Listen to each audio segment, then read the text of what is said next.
welcome to my channel. My name is Gosia, and today I'm going to introduce you to the oldest soup in a Polish tradition and in Polish cuisine. That soup, it's so amazing. So that soup apparently was made in, I'm not sure, 13, 14, 1500. There are different things in the history that they are stating the different dates for this soup. So that soup was basically made by the chef who had like a pub bar with the food, and that soup was made based on a sourdough, and he was asked by someone coming in to his restaurant and wanted that soup to be made. And this soup is made on sourdough, and it's more liquid sourdough. So for that you need rye flour and water, and you need to ferment everything for a few days. And there's like a whole process of that, so you will see. And so you basically need 1-to-1 ratio into that, so around 100 grams of the flour and around 100 milliliters of water. We're going to put that into that, and we're going to add few other things, spices, and that is going to be mixed. And then every 12, I just stir it every 12 hours. You have to stir it with the things. So for that you need bay leaves, laurel leaves, and garlic. And so number one, with that jar, you need to make sure that this jar is sterilized and not too hot. And when it's coming to a water, you want that more in a warmish water than cold or too hot. Make sure you do not do too hot, because this way you will kill the flour before you do it. So basically I am adding 1 cup of whole wheat flour into the jar, and then I'm just going to add water, and that's it. The flour goes into the jar, and then we're going to follow that with the water. And make sure you mix it with the wooden spoon. Do not try to mix that with the metal spoon, and always make that base in the jar, of course sterilized jar. And after mixing water with the flour,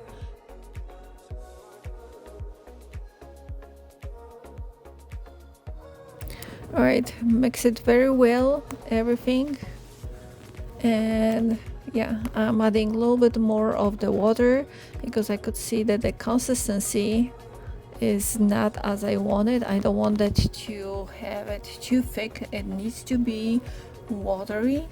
So that's going to be your sourdough starter, but it's a liquid form of a sourdough starter, because that whole thing is going to ferment very well within a few days. Usually I keep that for around 4 to 5 days in my on my countertop in a warmish room. And how fast it's sterilized, it depends on how warm it's in your house. Alright, so now we are going to use 3 garlic cloves. Just take off the skin from them and just toss that into your jars.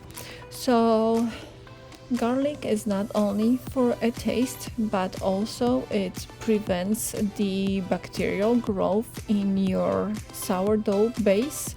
And yes, that soup is also on the garlic taste basically done too. So this is the 2 purposes we use the garlic in this base.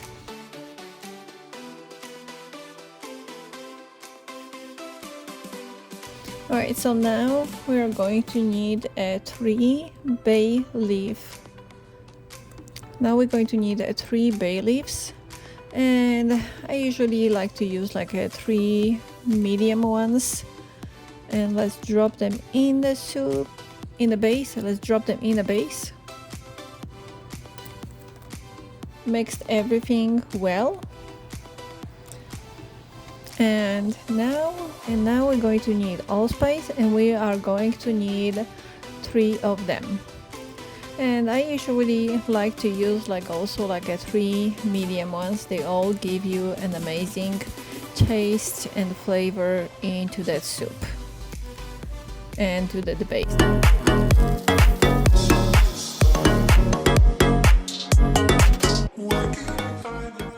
Friends, thank you so much. I am so grateful for each one of you too. I just reached 1,000 subscribers. Thank you so much. You are truly my biggest fans and my biggest family I ever could imagine. Thank you so much. I wouldn't be here at this point without all of you, each of you. So thank you from the bottom of my heart. I truly appreciate and each of you for all of your comments, for all of your love, and for everything you do for me. 3 lost allspices, and let's drop them into the base of our sourdough starter. So let's mix them well, and our base is ready. That's it. You don't have to do anything more. Now the only thing is we need to grab a piece of the cheesecloth and we need to cover that.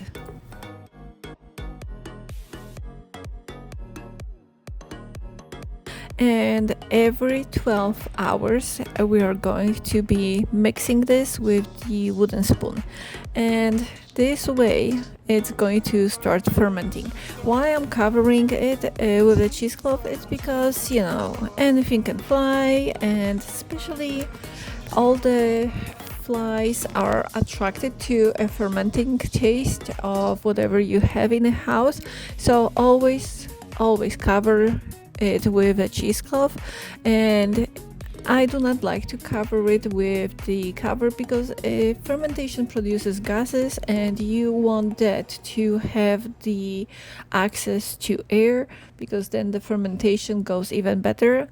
Everything is like a good fermentation should have oxygen, should have food, and should have also the free access to air and a good. And this, while it's going to be fermenting, the color of the rye flour is going to be changing. It's going to be more whitish. Sometimes it's totally white, sometimes it's just a little bit more white of the rye flour.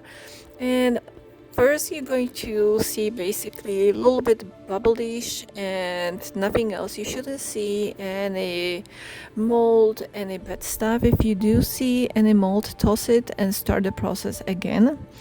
And you should smell this amazing clear, like a fermentation sourdoughish smell. You will know if it's good or not. It will smell totally different if it's bad.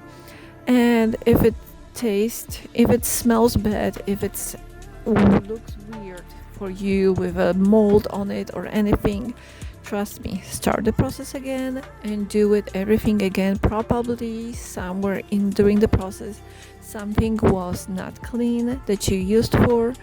And like I said, it needs to be always in a jar. It needs to have a sterilized jar, and it needs to have a wooden spoon that it's cleaned, and also everything is going to give you that. And within 4 days you are going to have this amazing soup. So when you're planning to have that soup, always remember to process that 4 days before, because if you want that soup in the last moment, you're not going to have it, your homemade base done that quickly. The only thing you can go and buy it in the store, of course, but homemade is so much better. And that's it. It's very simple and very delicious made, and you will be blown away how good that food is. It's like, oh my god, that soup is the best soup ever. I have a friend, she is from Taiwan, and she loves that soup. Every time her and her kids come over to my home, they eat bowls and bowls of that soup. That's why for Easter I make extra pot of that soup, because we love that soup so much. And there is like the best thing when you go in and pour that soup in. It's like thick from that flour and sourish from the fermentation of that, and it's the best thing ever. So I highly recommend making this own, and now on you're going to see me within the next few days pulling out that soup, that base, and stirring it and making it like ferment in a good way. So guys, that is the only short and very quick way of making your base, and I do truly recommend you guys to make that thing by yourself. Nothing else, it's better than homemade. And yeah, just keep that. Just do this way and you will not regret doing that base ever. And from now on you will be making it all the time. Alright, so here we go. I will link, like I said, this cheesecloth in the description, because this is a really good cheesecloth. It's really huge. I always cut it in smaller pieces, depending on what piece I need and how big, and I use this all the time. So truly recommend that cheesecloth. It's really good. So let's grab this out, let's cut it into whatever we need. Like you can see, it's pretty big, and we are just going to use that piece. Right, let me grab scissors and let's start cut that into that little jar size. And for that you can use to secure it, you can put it as this, as a loose off, but like me, I like to tighten it up a little bit, so just in case my husband will pull this out or not. Yep, that's perfect size to cover that. And I like to use a twill to kind of secure that. Alright, so just place that cheesecloth on the top. If you want, you can make it bigger. Sometimes it's really hard to use that twill and cut this and put that around that jar, but it can be done. Alright, let's twist it and tie this up, and that's it. We will put this on the side on the countertop, and like I said, every 12 hours we have to mix that with the wooden spoon.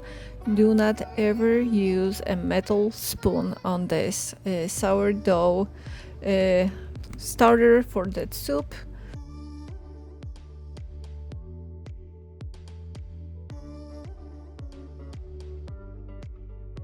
It will be very good tasting base in 4 days for you.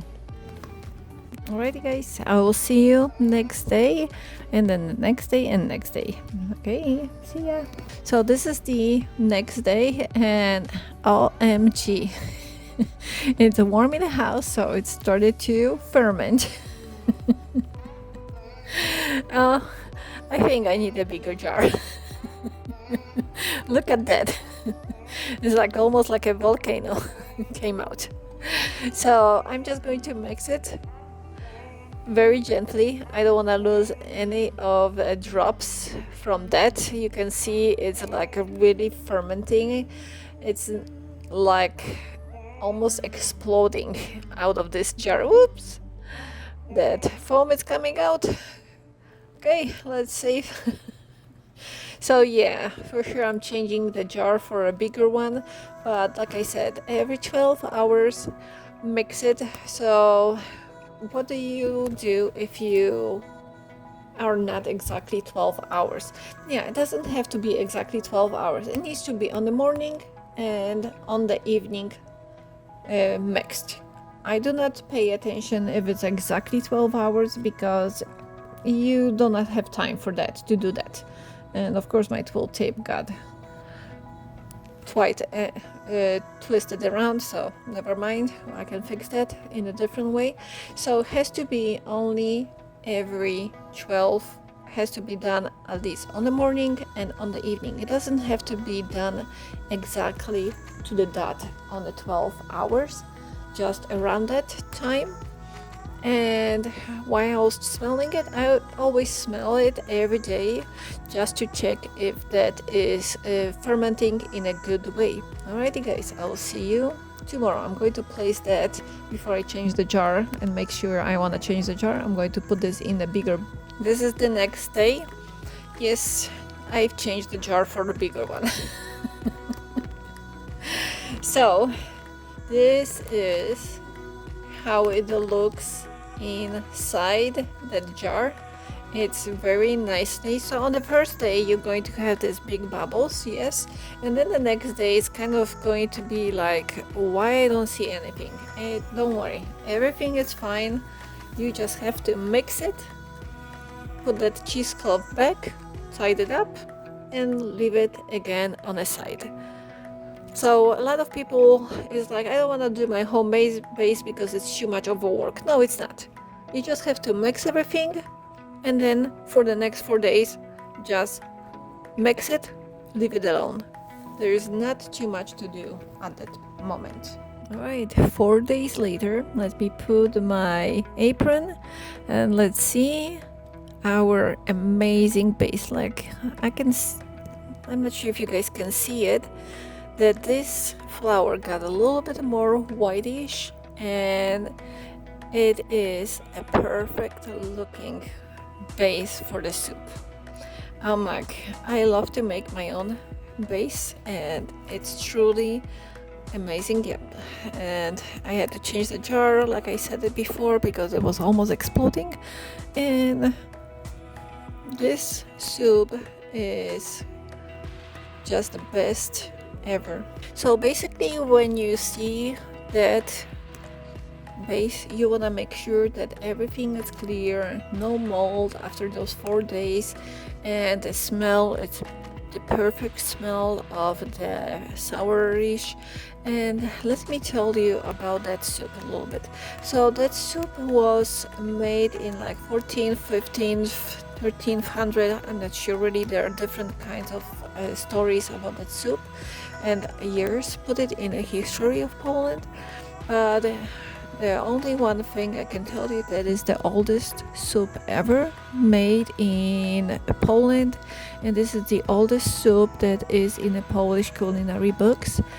And it was basically a story of the guy who was a cook, who had a bar. It's kind of hard to tell me because on the time in Poland we called that the karczma. It's like a bar with the food that was served over there. And the guy came in and he asked the cook that he wants the soup. That is going to be a disgusting soup, kind of, he said. He wants the soup that's going to be really bad, but he won't have any problems with his belly. So the cook went into the kitchen and he found like a sourdough starter for bread leftover. He added this, he added some potatoes, and he also added some sausages, and he gave that to the guest, and the guest was amazed with that soup, apparently.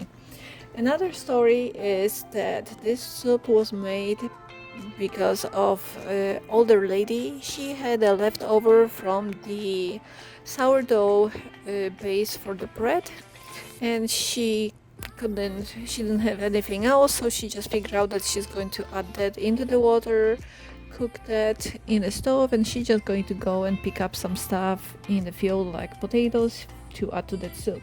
And when she came back home, It was this amazing aroma coming from that soup, that it was amazing, and everyone fall in love with that soup.